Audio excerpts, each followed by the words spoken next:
শুধুমাত্র ওর বাবার টাকা আছে বলেই তুই। তুমিও কি তাহলে মেজবৌদির বাবার টাকা দেখে মেজবৌদিকে বিয়ে করেছিলে?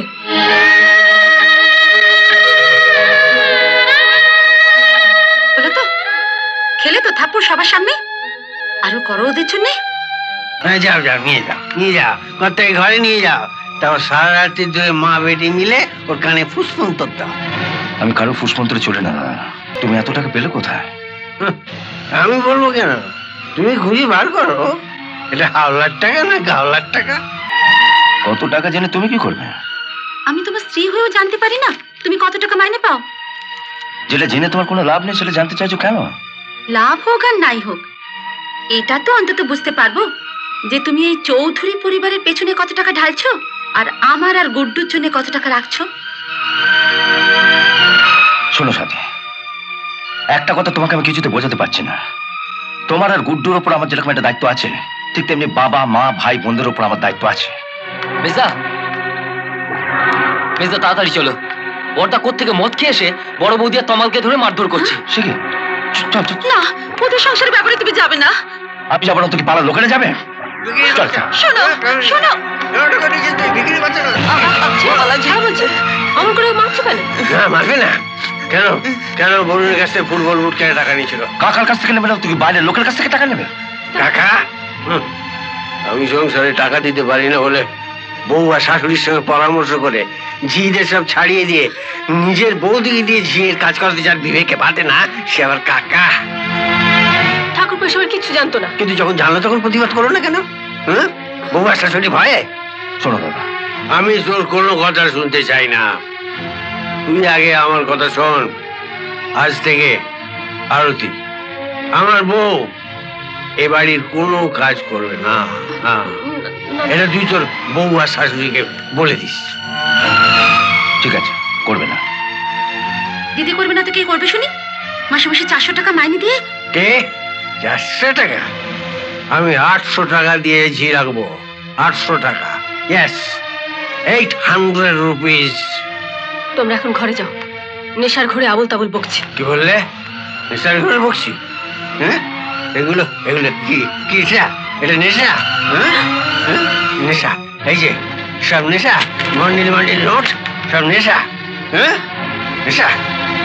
এত টাকা তুমি কোথায় পেলে? যেখান থেকেই পাই না কেন, টাকা ইজ টাকা। হ্যাঁ, এই শোন বলুন, আমি চৌধুরী বাড়ির বড় ছেলে। আজ থেকে এই চৌধুরী পরিবার আমার কথায় চলবে। হ্যাঁ, তরুণের হাত খরচ, পিউর বিয়ে সব আমি দেবো সালা, বুঝছো? কিন্তু ঠাকুরপো তো পিউয়ের জন্য ভালো পাত্র ঠিক করে রেখেছে। দেখো তো পাত্র, এটা কেয়ারা নিয়ে আমার বোনের বড় হবে। আমি আর সুন্দর ঠিক আছে, ঠিক আছে, দেখেছি না। তুমি যা বলছো তাই হবে। এখন শান্ত হয়ে বসো। ইয়েস, বসছি। তরুণ তরুণ, এখনই যা, এখনই যা। রিক্সা করে যাবি, রিক্সা করে গিয়ে অপুর মা নানুর মা ওকে বলে আয়, কাল থেকে ওর আবার কাজে আসে। আর এখন যে মাইনে পায় তার থেকে 100 টাকা আমি বেশি দেবো। 100 রুপিস মোর আমি দেবো।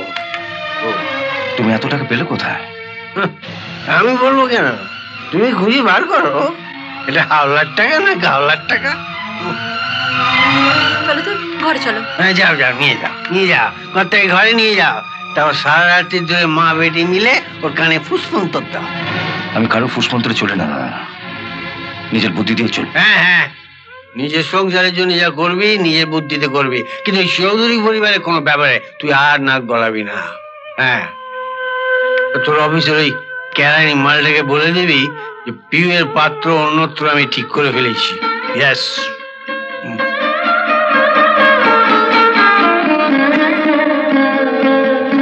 পাত্রটি কে? ডিআইজি কমলেশ চ্যাটার্জির একমাত্র ছেলে রজত। রজত মানে ওই লোফারটা যে সারাদিন চায়ের দোকানে বসে থাকার মেয়েদের পেছনে লাগে? না না, ওর সঙ্গে আমি পিউর বিয়ে দেবো না।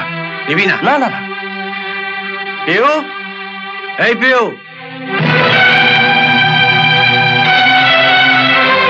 দাদা ডাকছো? পিউ, তুই কাকে বিয়ে করবি, রজতকে না তোর মেজদার অফিসের এই ছোঁয়াটাকে?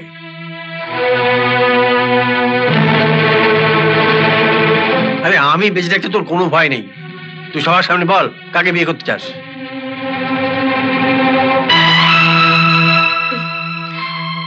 রজতকে।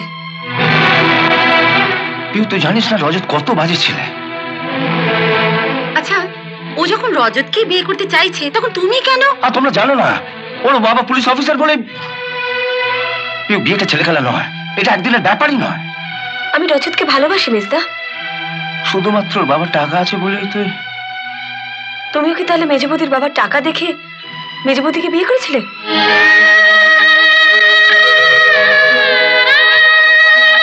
বলো তো, খেলে তো থাপ্পড় সবার সামনে। আরো করো ওদের জন্য।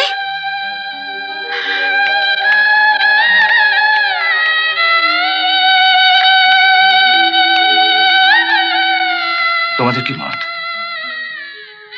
তোর বাবার ব্যাংকে একটাও টাকা নেই। এই বিয়েতে আমরা একটা টাকা খরচা করতে পারবো না। এই অবস্থায় আমাদের কি মতামত থাকতে পারে বল?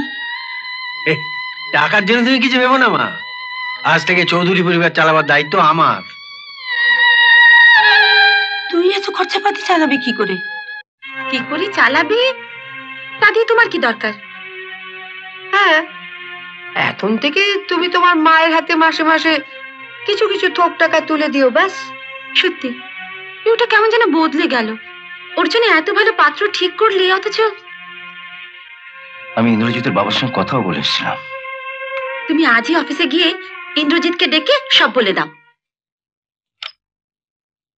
আমাকে ডেকেছেন স্যার? এসো।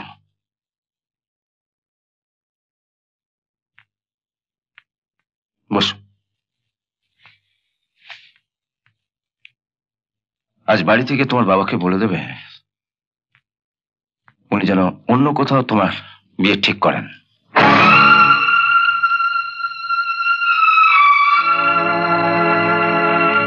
আমি জানতাম না যে আমার বোন অন্য একজনকে ভালোবাসে। এমন আরো অনেক ভিডিও দেখতে এই চ্যানেলটি সাবস্ক্রাইব করে নিন এবং পাশের বেল আইকনটি প্রেস করে দিন।